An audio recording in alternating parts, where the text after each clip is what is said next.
Hoje a gente vai falar sobre o que acontece quando você para de correr atrás de alguém. E eu tenho para você a melhor informação se você realmente quiser sair de um lugar de segurança e ir para um lugar onde você vai se sentir inteira e segura. Porque eu tenho certeza que só de pensar nisso você sente um medo de que se parar de ir atrás você vai perder a pessoa. Você tem a sensação de que é o fato de correr atrás que mantém a pessoa por perto, né? Só que tem uma coisa ainda pior que esse medo. É quando a pessoa resolve te dar um pouco de atenção, porque aí você sente alívio, se sente segura naquele momento, talvez você pensa, aqui, ó, ele gosta de mim, e você fica tentando reproduzir isso de novo e de novo para se sentir segura do amor do outro.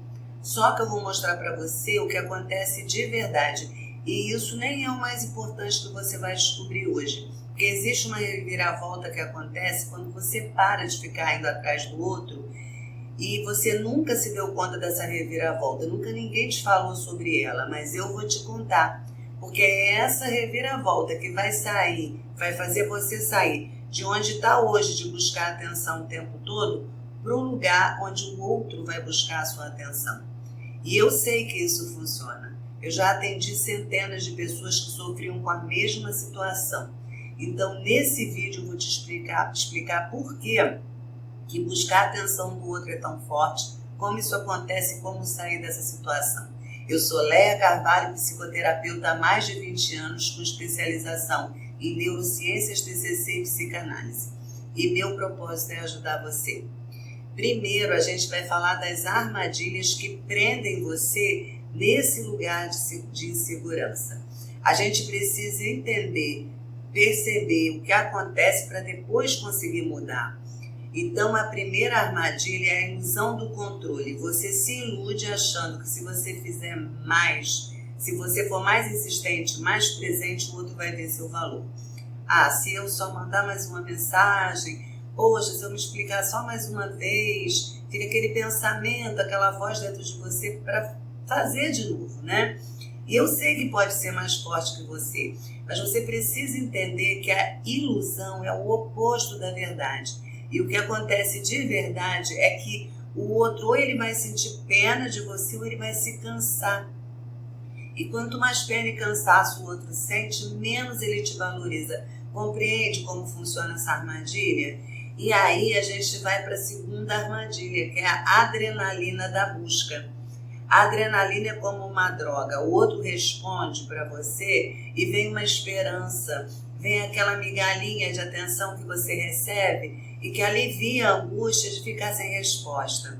Aí isso te dá um pico rápido de dopamina que faz você acreditar que vale a pena continuar. Só que isso só mantém você no mesmo lugar. Você vai se contentando com tão pouco e esse tão pouco começa a te satisfazer de tal maneira que você também começa a acreditar que precisa ficar ali porque é a única forma de receber um alívio. Percebe que no primeiro momento parece que é bom, mas o resultado disso é horrível, porque vicia mesmo. Você fica viciada em buscar aquele alívio, isso é muito triste. Aí vem uma terceira armadilha, que é mais perigosa ainda, que é a narrativa do herói. O que é um herói? Herói é aquele que se sacrifica por um bem maior, né? Você vê um herói praticando um ato heróico, né? Todo mundo se emociona, aplaude, acha aquilo incrível, né? Por isso que é uma armadilha. Porque você se coloca no papel de quem luta por um amor, de quem se sacrifica por esse amor, de quem aguenta tudo em nome do amor. E isso gera uma falsa sensação de heroísmo, de nobreza, de que você está fazendo a coisa certa, quando na verdade você está só se esgotando, você está se perdendo nessa história de herói que você mesmo acabou criando. Mas se eu te disser que existe uma forma de quebrar esse ciclo, uma forma de você parar de ser dublê de perseguição e assumir o papel de atriz principal da sua história. É isso mesmo, porque quando você decide parar de ficar indo atrás do outro isso não é só um ato externo, sabe? É uma revolução interna. É como se você desligasse o piloto automático de uma vida inteira que você passou buscando validação, aprovação do outro. É claro, né, que o primeiro impacto quando você decide ficar indo atrás do outro é uma crise de identidade, por incrível que pareça. Você começa a se perguntar, quem sou eu nessa busca? O que me define agora que eu não estou mais ali, focada em conquistar o outro? É como se o buraco se abrisse, entende? É nesse buraco que você tem a chance de se reencontrar. É como se fosse um momento de desintoxicação do vício, só que é uma desintoxicação emocional. O processo é o mesmo de largar o vício. Dá tremedeira, dá vontade de voltar atrás, de mandar aquela mensagem, de checar o celular a cada minuto. É uma abstinência da validação externa gritando dentro de você. Só que aí, assim como a pessoa está largando um vício, você também precisa aguentar firme. Porque sabe o que acontece? Cada vez que você resiste, você se fortalece. Você começa a perceber que a sua felicidade ela não está mais num lugar externo. Ela não está mais na mão de outra pessoa. A sua felicidade mora dentro de você. E essa energia que você gastava indo atrás do outro, essa força que você direcionava para o outro, a atenção que você gastava pensando no que fazer para trazer o outro para perto, agora ela é só sua, totalmente sua. E aquilo que você vai construir dessa atenção, desse carinho, é muito importante.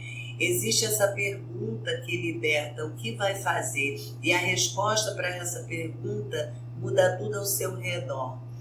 E aí você pensa, e o outro? Quais são as reações do outro quando eu paro de ficar indo atrás? O que na prática acontece de verdade quando você não fica mais em cima do outro? A primeira reação e mais comum é que o outro fica confuso. Ele não entende muito porque você sempre esteve ali, né? Porque mudou, né? Isso acontece porque você quebra um padrão, uma expectativa. Tinha um padrão de você estar sempre ali e você quebrou. E essa quebra traz um incômodo no outro. Tudo que é intenso e acaba de repente gera uma sensação estranha de vazio. Mesmo que tenha sido algo ruim, ainda fica um vazio estranho. Depois, né, o outro pode ter vontade de retomar o controle. Estou falando controle, não relação. É parte da reviravolta. O outro pode tentar te puxar de volta para a dinâmica antiga, para você continuar ali. Ele pode querer que você continue indo atrás, buscando atenção. E aí eu te deixo um alerta aqui. Nem sempre ele faz isso por amor. Às vezes faz por hábito, por ego, porque era bom você ficar ali atrás dele, porque você era conveniente. Aí nesse ponto sim, você precisa ter cuidado. Por quê? Porque quando o outro tenta retomar o controle, fazer você voltar atrás e você continuar fazendo o que fazia antes, você ainda está frágil nesse momento. E nem toda volta é um recomeço, né? Às vezes o outro só quer ali o brinquedo dele de volta, só quer ter certeza que tem poder sobre você. E apesar de nem toda volta ser um recomeço, muitas vezes é. Aí a gente entra mesmo na reviravolta, o outro percebe que você era importante. Essa é a terceira reação. É uma reação onde essa reviravolta que eu falei lá no começo acontece.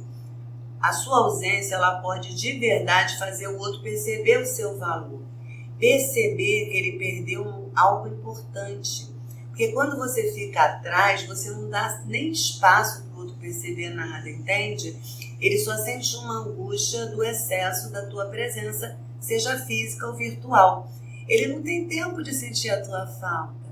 Se o outro começa a amadurecer na sua ausência e não na insistência da sua presença, aí sim pode ter uma grande chance dele querer você de volta mais perto dele, porque ele percebe a sua falta e muda o jeito dele ser.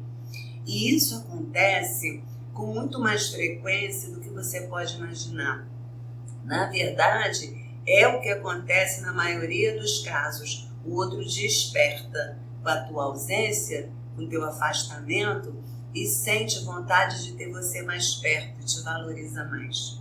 Agora, se nada disso acontecer e o outro não sentir tua falta, é ruim, né? Mas só prova definitivamente que você estava no lugar errado, investindo em alguém que não merecia em você. E essa clareza, por mais que ela possa doer, também te liberta.